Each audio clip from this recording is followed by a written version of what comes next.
guys, welcome to Crafty Chat with Nancy and Heidi. Today we're going to be talking about how we've been coping with crafting and being home during all the closures and statewide quarantine. So we were hoping this would be a springboard onto a podcast that we were talking about doing later in the year, but we should probably go ahead and introduce ourselves and kind of what we're involved with. So do you want to talk first, or I can go? Sure, I can jump in now. Sure, I'm Heidi. My official position at the library is I am a desk clerk, which includes many things, and a lot of the things I do are programming, craft programming, along with Nancy. We do a lot of programs together, definitely. We'd like to do a lot of the crochet and fiber arts and also, just myriad of things, and we have so much freedom and it's fun. You have an idea and we just kind of run with it, and we always enjoy just seeing what you guys end up making with what our idea was. So that's, and just we get in discussion about crafting, and so we just thought we'd start to share our conversation with you and hope that you find it interesting. And on to you now. Yeah. I'm also a desk clerk at the library, and I, like Heidi said, I do a lot of programming with her, and I do a lot of programming on my own. So everything from embroidery and fiber arts with Heidi to doing general crafting and jewelry making, mostly for adults, some of it for teens. I've done a sewing program for kids last summer and more to come later on. Personally, as a crafter, I'm kind of a jack of all trades. It's more of a tinkering thing for me. I got into crafting really heavily with sewing and knitting and crochet and embroidery especially, but I do a lot of wood burning, jewelry making, macrame, a lot of just like general tinkering, making kind of stuff.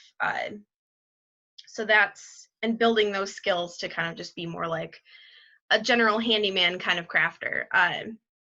But yeah, that's most of what I'm doing. So we were going to talk about the projects that we're working on currently.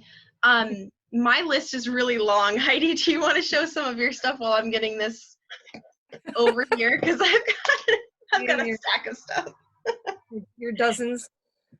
Yeah, and that's the thing. It's like having projects that should be working on, but when I started off, when we first had this quarantine situation come about, I was working with this yarn that I bought at a craft fair in the wintertime season. And I'm working on making this shawl, which you can't really see very well because there's lace, and it's going to really open up. Oh, that's pretty. Once it's blocked. So I was working on that, and the lace was a bit of a struggle. I've been learning a lot. Yeah. I learned lifelines. Yes, I did my first lace project earlier this year, and that was lifelines were my best friend, and that was a humbling moment of like, no, I actually do need to use these. These are a good idea. Yeah, they do help, and I'm really good at tinking, which is the opposite of knitting when you have to pick it out, even picking out the lace, which was, challenging. So I suddenly was like, I need to just take a break, and I moved over to this large pink. Somebody I work with had asked for like a big infinity scarf, and she's like, "You're a knitter, you should knit me one." And I'm like, "Okay." And actually, I do more crochet than knitting, but I was like, you know what? I'm just gonna knit this anyway. So anyway, I learned this new stitch. It's called a hexagon or a honeycomb stitch. Really pretty. You sent me a picture of that a couple days ago, and I was like, that's gorgeous. My favorite color is bright pink. So it's so bright. I know. And it's just, I love it's fluffy and it's repetitive. There's like 4 rows, and it has a really nice rhythm to it. So it's like, once I learned the stitch, it took me a couple days to kind of get it down, and it was just like, off you go. So that's been a good time. I've been doing a lot of preparation for the program. So I have a lot of pom-poms. And a tray full. Holy crap. That's a lot of pom-poms. Be buried in those pretty soon. And then I was working on some weaving ideas. So I started some cardboard loom weaving. That's been a good time.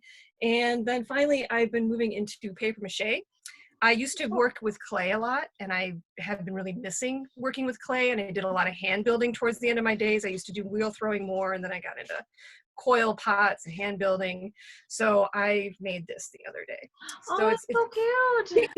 I love it. it's a little bit too, like, I don't really, it was kind of just experimental clay. I Yeah. like more organic shapes, but just worked with a balloon, and then I freehand or free built this. So that's kind of what I wanted to see, is how I could work with the paper. And I've done other ones where I had like a wire, armature to build up on, but I just wanted to see the freehanding, and it really was nice. It was, my husband thought I was working with clay because I had a lot of the same action of like pinching around and trying to like pinch and smooth. And so that's been cool. So that's been really cute. I like that. I've been after Heidi for, oh my God, 2 years to be like, you should start knitting again. I'm knitting socks. I can give you sock patterns. It's super easy, I swear. Like, you should start doing this. So the fact that you're knitting again is like, yes. I'm loving it. I'm never going to finish that crochet Afghan, but that's fine. I don't think I will ever finish a blanket. It's never going to happen for me. It's just not. It's not in the cards. No, I didn't start knitting heavily until I started working at the library and seeing a couple of other coworkers and how awesome the stuff that they were creating is like, oh, this is really cool. And it kind of inspired me of, I'm going to look into this. I have all the skills to be able to do everything that I've wanted to do for years. I should just do it. And then ending up jumping into it and teaching myself as I went was a lot easier than I thought it would be. So that's kind of what's gotten me into a lot of the rabbit holes that I've fallen down in the last couple of years of different types of crafting, was inspired by my coworkers. But I have an ongoing list of stuff that needs to be finished. I finished a shawl for my wedding earlier this year. I don't have that with me. It's in the other room. But it's a big white fluffy. Remind me later and I'll go grab it when we go to a break. But then I'm working on this shawl for a friend. Oh yeah. Who's a hand dyer. And this is her colorways. And it's coming together really pretty, but the colors are 2 different yarns, a pink and this variegated multicolored black, which was really pretty. And it's coming together really nicely and it looks really good together. So it's coming together a lot nicer than what I thought it would. And I started this embroidery project a while ago. It's sorry, I got a little bit of a glare there. It's a rainbow mandala, and then it says underneath, relax, breathe, and let go. And I was going to hang this in my office. I had on my list of ongoing projects that I needed to finish this little unicorn that I found in a pattern book that actually we hold at the library called Unicorns, Dragons, and Other Mythical Creatures in Crochet. And I changed her hair pattern a little bit. And she's got the start of her tail. But each one of these individual strands is all individually crocheted, so it's going to take me a little bit of a while to get her finished. Then I saw something that somebody was making at a craft show at the Fiber Expo that runs here in Ann Arbor twice a year in April and October. The lady called them yarn squatchers, but it's essentially just like a little bag that's made out of elastic fabric that you put a cake of yarn into. Because with a lot of hand-dyed wools, if they're banging around in your knitting bag too much, the outside felts to itself, so you can put your yarn cake inside of it. And I was like, those are terribly clever, and I love them. I can't afford the cost of them, so I'm like, I'm just gonna try making this myself. And I tried making one earlier in the year, and it was a horrendous failure. But I finally figured it out, and I was like, I'm gonna make a couple of these for myself because they're very cute. So I've been making several of those, and then I'm working on a really big tote bag to go over the rolling. I have a big sewing machine and a rolling trolley case for my sewing machine. And I take my sewing machine back and forth to my mom's to help her with sewing projects. So I needed a tote bag to put on the outside of my trolley for all my sewing projects. So I'm working on that. That's a pattern. I'll link that in the description, the pattern that I'm using, because it's really, really cool. It is a paid pattern on Etsy, but it's a really pretty bag. And I'm almost ready to start assembling the whole thing. but that's taken me over a month of like making the individual pieces. And I have, so like this is one of the pockets that goes on the inside, and it's just like a little zippered pocket with an outside elastic one. But yeah, stuff like that, and just lots and lots of sewing, because I can't sew while I'm at work. Knitting and crochet I can do anywhere, but the sewing stuff, now that I have all this time to sit and draft patterns, cut pieces, actually sit at the sewing machine and finish stuff, I have all this time now, so that's been really nice. But yeah, that's, I think that kind of goes into our next topic that we were going to talk about, was how we're adjusting to working from home and how we're adjusting to having all this time. I talked a little bit about that, Heidi. You were the one who brought this up of like, we should talk about this. So well, it's like crafter's fantasy, especially, you know, we're at work and we have, you know, that lunch break time and you eat and then you're trying to get some crochet done and then you realize you screwed up that row and you're just like, you're frustrated because you're like, all that time, you know, and just not ever having the time. So it's like, oh, some days, I mean, I truly do love my job, but we all have those moments where it's like, I just really, as a crafter, it's like, I really wish I could just be at home right now spending time with that project. It's just like calling to me. And so it's like, now here you are. yep. And I was like, especially the first week, I was like, I don't want to do anything. I think it was just the whole situation that brought it about was really just emotionally, and it was just exhausting. And then the pressure built because when you have all this time and you're not doing anything, you know, why aren't you like motivated? Why, you know, maybe if you just got into something, you would start to like, you know, boost my mood. I would feel better, but it was, you know, so it was definitely a struggle in the beginning. And being able to do these online programs, I think kind of gave me that kick in that direction. Start playing around with things, and so now I feel like, yeah, I'm kind of more off and running, but also just like taking time and not, I don't have to work on these things all the time. I can take a day where it's like I don't do anything craft wise, and sometimes it's been good because on my elbow Yeah. to Yeah. show some arthritis or something, so it's like, okay, take a break and do something else. But yeah, With I had to stop crocheting for a long time because I was hurting my wrists with turning them too much, and it was just kind of irritating my joints. So with all the crocheting that I'm doing, especially on the unicorn, is just like, ow, that's very, like, I have to take breaks now of like, okay, I can't push myself with that. But no, that was, you talked about the programs when it was announced that we were going to do the AADL TV stuff, and we all got the email about it, that like, if you have an idea, pitch it to us and we'll see. That immediately sparked like, oh my God, I have 7 or 8 different ideas. I've got all this stuff. It'd be super cool. And the best piece of advice I got from one of our supervisors was like, pace yourself. Don't like try to do them all at once.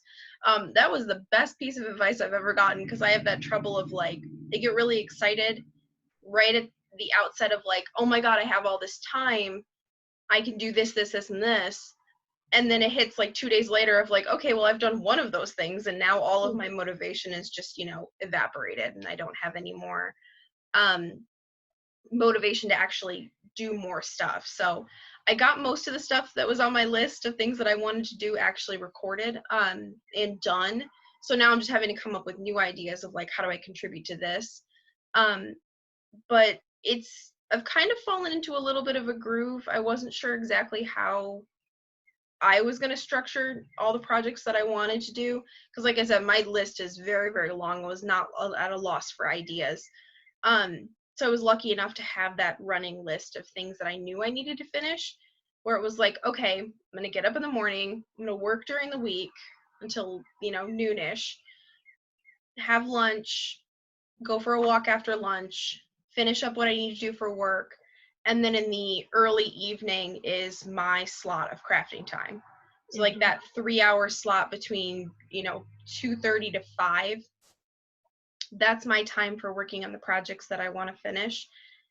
The biggest struggle with that has been sticking with one project for that length of 3 hours until it's done, and not like, okay, I'm over at the sewing machine doing this, but I have something else on my desk that reminded me. I have another project that I wanted to finish that I haven't cut out the pieces for. Oh, I'm going to do that really quick. So I have a tendency to go down rabbit holes a lot and be like, okay, I'm just, you know, flitting around doing different types of stuff over and over, like more than I'm actually sitting down and doing one project. I notice sometimes I have to write down because those things are popping in. Yes. Like, there's like ping, ping. Yep. I'm like, okay, I'm just gonna write it down so that I can remember to go and look up that thing about how to do this, like looking up paper mache things or whatever. It's like, no, focus on, what we're doing now, and we can get to that later. Yeah.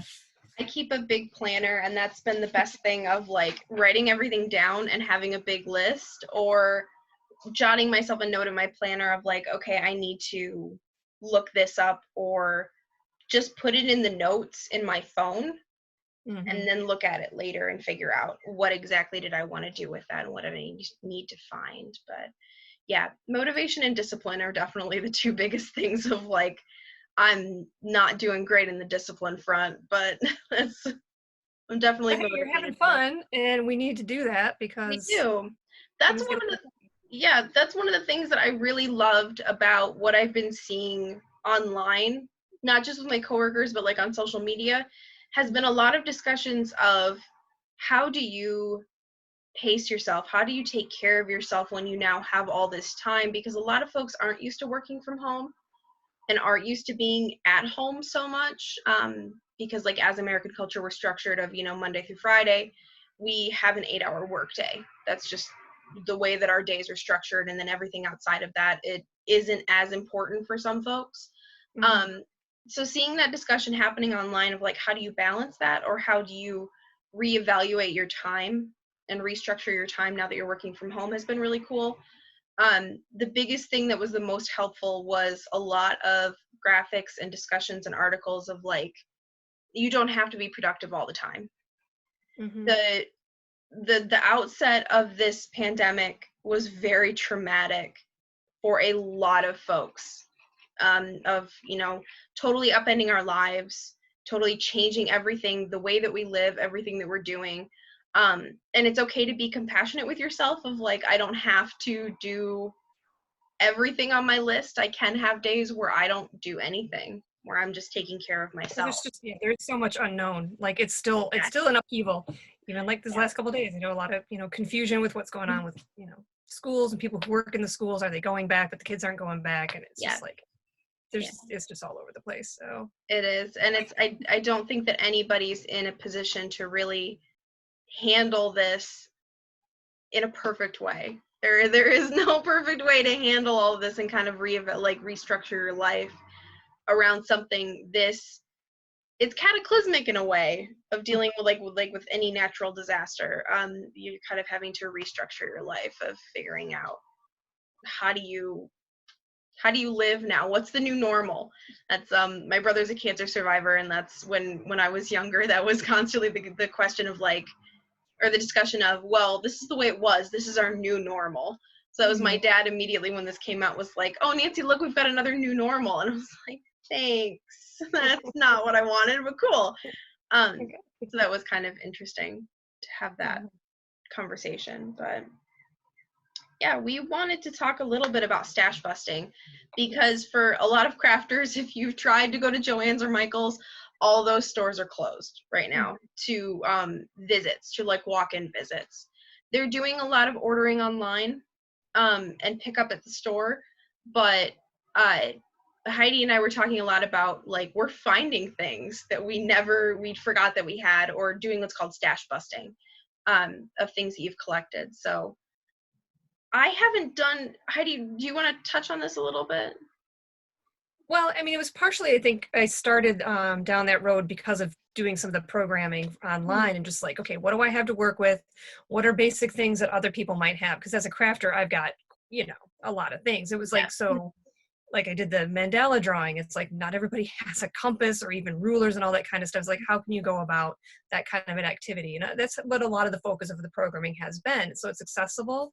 So I was just kind of digging around in my boxes and finding yarn to use for the pom-poms. And one thing I discovered that I had no idea I had is powdered tempera paint. Really? I didn't know that was a thing. It's in powder form. That's cool. Don't know what I bought that for years ago. I'm not sure what I'm going to do with it. It may be, I used to, when I had my different apartments and things, I was making space for my pottery studio and, it would have a window, which is great window light, but I didn't want to be exposed because I'm pretty introverted and I just didn't need neighbors walking. I don't know. I just didn't need that distraction. And you can't have curtains because with clay work, it's really dusty and just didn't want to have to wash that all the time. So I would paint the window with Okay. using like tempera paint because it's pretty easily to, to remove when I would move Yeah. out. I think that's where a lot of that stock came from. I was inspired and I was painting all my windows That's instead of cool. having curtains. So Yeah. I think there's something you can do, tempera paint. But yeah, it's just like all the things. And it's like, oh, should I dive into these old picture frame backings? I think I was going to make picture frames out of clay at one point. So I just have all these things. It's like to make a thing. And I was sitting there, I'm like, I should be doing the stuff. And it's like, wait a minute, all those old projects. Because wasn't it last year, my sort of, I don't usually do resolutions. So resolution, I was going to work on those old projects. I'm like, I'm going to finish those. I have like 3 things. Yeah. Or 5 things. Some of them I just ended up pitching because I was like, I can't even remember where I was with this item anymore. But yeah, and just going through and just kind of trying to work with what I have so I don't have to go out to a store, because I also really have a hard time buying craft supplies when I can't touch them. And like, I don't know how people buy fabric online. I know you, because you're more experienced with sewing, but I'm just like, I look at it and I'm like, I don't though. I don't buy fabric on, so I don't buy fabric online unless I know what it looks like. So the only fabric that I've considered buying online has been from like knitting project bag makers that have bought a pattern off of Spoonflower, which is a website that prints fabric on multiple different types of fabric. So like canvas, lycra, fleece, all different cottons, all different kind of stuff. So I thought about buying this. It was a unicorn head. It was like an x-ray, so you could see the horse's skull and the unicorn horn on all pastels. And I was like, oh my God, that's so cool. I want some of that. So like that I would buy online, but a lot of things I have to see it. I have to feel it, especially for like yarn. I have such a hard time buying yarn online. Because I need to be able to actually see it and feel it and figure out like, is this something that I really like? There's been very few colors where I've seen them online of like, I need to have this right now. I'm buying this immediately. But most of them, no, I do. I also have a problem where I get into the crafting stores and I'm buying way more than what I actually need. well, I'm really a lot of my distractions sometimes, it's like you get excited about a project, and I think why I have so many things in my stash is, I'm excited about the project, and it's like going and getting the things. It's like, I'm gonna have things and I can finally do it, so I can stop thinking about doing it. And it's like I bought a bunch of stuff for doing shashiko embroidery and haven't gotten there. I have a project basket right next. I'm actually in my partner and I have a second bedroom in our apartment, and this is our office and crafting space. So his office is over here and my crafting space is all over here. All of my supplies are in that closet. Like that's my whole closet of like my stash of. So even opening that, every time I'm opening it to like, oh, I need this one thing, it's a constant reminder of like, oh, I could do that or that or that. So like my natural jumping between things is way worse when I'm trying to like find something of, oh, I wanted to do this at some point. I'm working on a different project and now I need to stop doing that. But I did find a book. For a long time I was making journal covers out of old library books that were being removed from the collections, and I found a huge box of these because at one point I was going to do a thing for the library where it was, so it's a book without the inside. This one is those old Reader's Digest books, the compilations that they were putting out for a long time. These made perfect covers, and I was gonna do like a zippered cover, or I'm sorry, like a zippered clutch for the library, where you take the book cover and you add a zipper to the outside and you finish the inside so that it's like a zippered case. I actually have something, kind of what I was thinking about doing.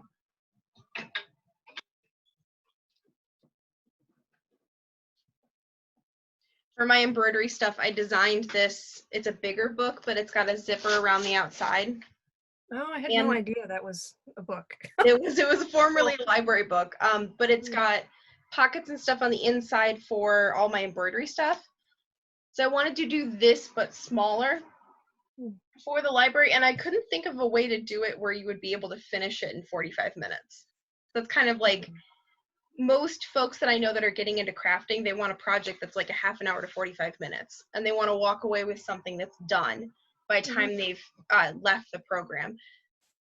finding crafting stuff that you can do in those blocks of time that you can actually fully finish is really hard. Especially for someone like me of like, I'm all about the process.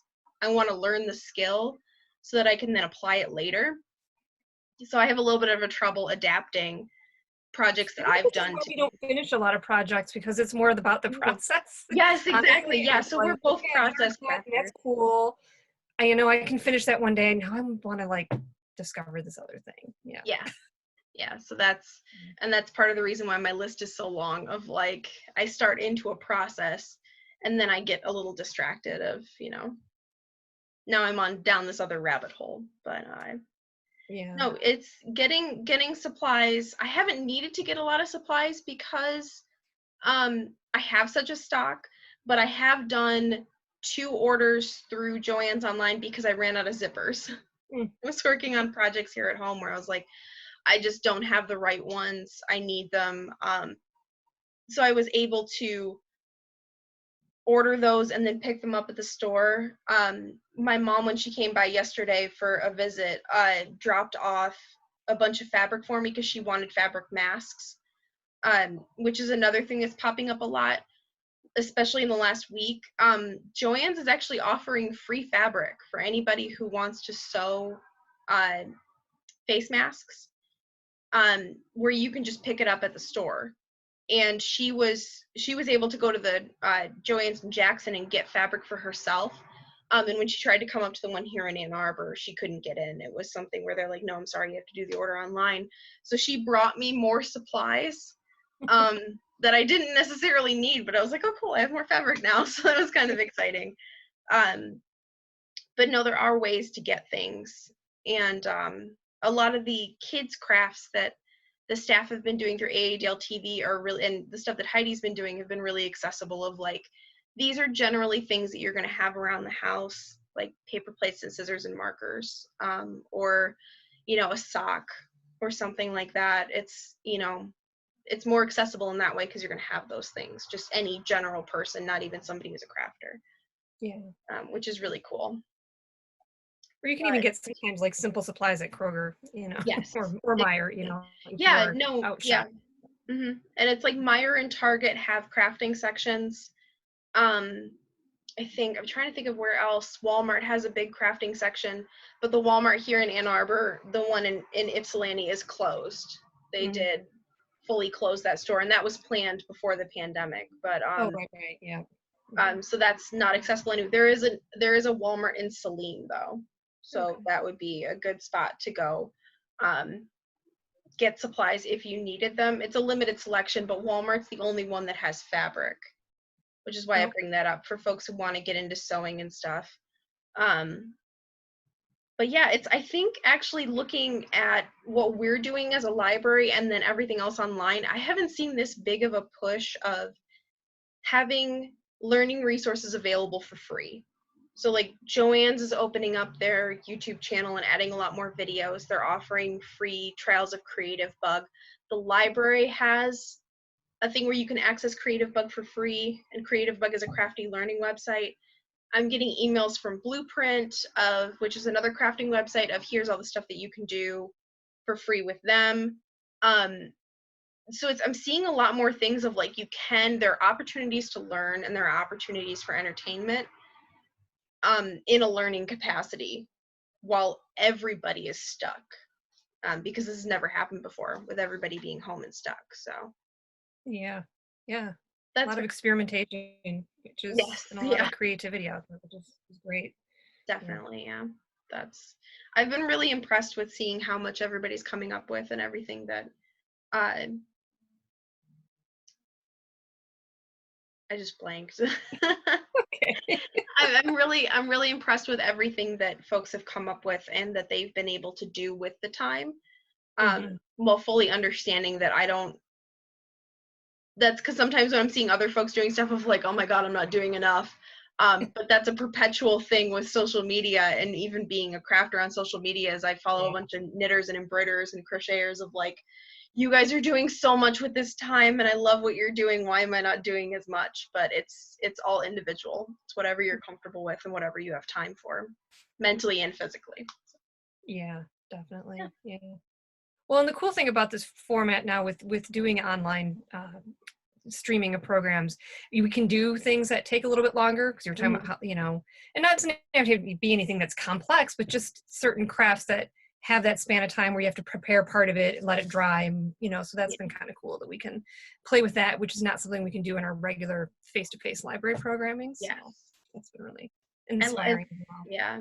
I like that the videos you always have the option to pause them, of like, because we don't always have the freedom to do that in library programs that are in the real physically, where we can't just like stop everything and freeze everybody in time so that we can answer 5 or 6 different individual questions. That's not always something that we can do. But with things being digitally as they are, folks can pause and restart whenever they need to or whatever they're comfortable with. So yeah. I mean, honestly, there's so much content. At this point, I feel like I'm behind. I'm way behind on the bummer game. Oh God, I haven't even started the bummer game at all. So, and lots of programs. I guess at this point, we're kind of moving into, that was our next topic, was just to kind of talk about some of the library programming that we've been enjoying specifically and what's coming up. So I had my list because I knew I'd probably forget things. I've really been enjoying the Monster Madness. I don't play D&D. Oh, me too. I watch D&D. I'm a big Critical Role fan, so I watch D&D, but I've only played twice. So that's with Audrey and Tyler doing that has been enormously entertaining, and I love that. That's really cool. Yeah. I haven't watched the last couple episodes, so I don't know where I'm at with my bracket, but I was doing okay. Let's see, what else was up? Oh, I loved the board game chats that Stephanie was doing, especially she did one that was a solo edition because, I mean, I like to play video games and stuff like that, but I really don't do the, what do you even call that? Tabletop gaming? Well, there's tabletop gaming, but even if it's like a video game, like I like to just do things on my own. In my own time. RPGs, like role-playing games. Yeah, that, or even, kind of. I don't know, something like that. Just stuff like that. Yeah. I don't have to communicate with anybody other than me sometimes. So I don't know. Anyway, that's the best part about gaming sometimes is like I just don't want to talk to anybody. Anyway, that was an episode of hers I really enjoyed, and they were board games specific. They weren't video games, but there were several board games that was cool to learn about stuff I didn't know. The football games, a lot of fun. That was my top thing this time of year, but it's the commercials and Skip Turnbuckle. Yeah. I mean, I get it. I get him. I love his mind. What else did I really? Oh, and the pantry party. That was fun with Jacob, and he made the Barbara Mandrell cake, and that was, I missed that one. I wanted to catch that. And then I watched a little bit of Katie's trivia stuff. So I'm a big Harry Potter fan. That was really fun. I enjoyed that quite a bit. But my favorite part so far has been the fantasy football stuff. I'm not a big football fan, but that's hysterical. And the coworker of ours who does an amazing job, and the commercials are fabulous. He was a player, Yes, exactly. And then the one that entertained me the most was the mock board meeting video with the puppet board meeting video. I could not stop laughing through the entirety of that, and I'm really glad that I wasn't on video trying to do it because I would never be able to keep a straight face doing that.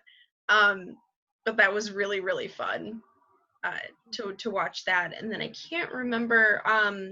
I've watched a couple of Ellie's videos with the Crafty mouse one was really fun. The mouse one was my favorite. That one was really cute. I like that a lot. Yeah. I mean, they've all been great, honestly. It's just, so. Yeah. Those are some of my favorites, definitely. So then coming up, we were looking to see what was coming up. Of course, we're recording this on, what day is it? Saturday the 4th. So today's not sure when this is airing, but I saw something coming up possibly as a water drop microscope. That sounds really cool. That sounds cool. Especially this time of year, there's a lot of bugs and things coming out. There's something about squishy soap. Yes, that's next Tuesday, I think. With Haley. Thank you. Yeah, Haley's running that. Another desk clerk at the library.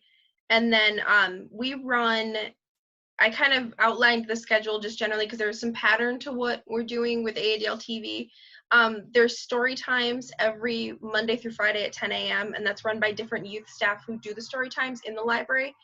So if you have a favorite story time person who does story time for your little ones, they're rotating that schedule throughout the week. And then at 1 p.m. every day, Monday through Friday, they're doing a kids craft also. And those have been really cool. A lot of the stuff that we're talking about, like Ellie and Haley and some of the other desk clerks, our friend Lucy who does stuff, she's doing a lot of kids crafts as well. And then 7 p.m. to 8 p.m. is usually the slot that we have open for adult programming.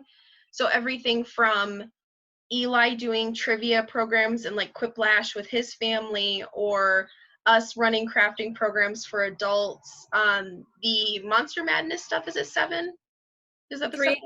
3? Okay, they're doing the afternoon slot then. Yeah. And then a lot of the stuff that I've been picking has been in the afternoon of like 2 to 3 p.m. So I have, the only other thing that I have scheduled between today the 4th and the next 2 weeks is a beginner jewelry making thing. I'm going to show you guys how to make your own jewelry, like pendants, earrings, bracelets, that kind of stuff, with just basic crafting supplies. So anything that you could pick up for super cheap at like Walmart or Meijer. And then Heidi, do you have anything coming up the next couple weeks? Let's see, coming up, I think it's on Tuesday, I've got Pom-Poms Next Level. So by the time this airs, this may have already happened actually, but yes. So we did Pom-Pom 101, the basic tutorial, and so now it's some more Pom-Poms. Yes. Pom-Poms are great. I do a lot of Pom-Pom programs. Probably it's like every other month I have a Pom-Pom program. So we've all been really obsessed as staff. There's like 5 or 6 of us that are just like all pom-poms all the time. So we've been running Pom-Pom Palooza every year for the last 2 or 3 years. Mm-hmm. And then there's several different types of pom-pom programs that run during the year, because they're fun and they're easy and you can't be sad around pom-poms because they're just so cute. But yeah, there's some stuff that's happening between today and when this will probably air that we think will be repeating. So the Ann Arbor Art Center has been doing some drawing for kids and adults programs, partnered with the library. I think they partner with us when they do the physical stuff, the drawing for kids and adults. And we do some other programs with them throughout the year at the physical locations. But this one we think is going to be a recurring thing to kind of fill that that need for folks, because that was very popular when we were open. So yeah, that's cool. I'm glad to see those are back. So me too. Yeah. And we call it kids crafts, but like it just made me think with the pom-poms, so many times, adults jump into, it's not just for kids. So no, that's not. That's actually one of the biggest things that's helped me keep my sanity through all this is my partner and I will do just silly crafting stuff. We pulled out a couple paint by numbers and we're doing that. We were playing with watercolors a couple days ago and just ended up finger painting at one point where it was just like, it's fun to do these kids crafts as an adult because it reminds me that I can play and have fun, and it doesn't have to be so serious, and it doesn't have to come out great. It doesn't even have to look good. It's really just doing the crafts and getting involved and engaging your brain in doing something different that will, I think, helps me be a more sane person. So that I kind of let go a little bit and de-stress of like this, it doesn't have to be serious. Yeah. It's the process, and yes, what's the process and just the doing and yes. I think that's all we had for everybody. So thank you guys so much for joining us. We really appreciate it. Let us know in the comments if there's anything you want to hear us talk about, or if you want to see us do this again. Like I said earlier, we were talking about doing this as a regular recurring podcast, maybe once a month later on in the year. So if you have any input, please let us know. We are always open to suggestions. And we hope that you have a great day and stay safe and healthy. See you guys. All right, bye.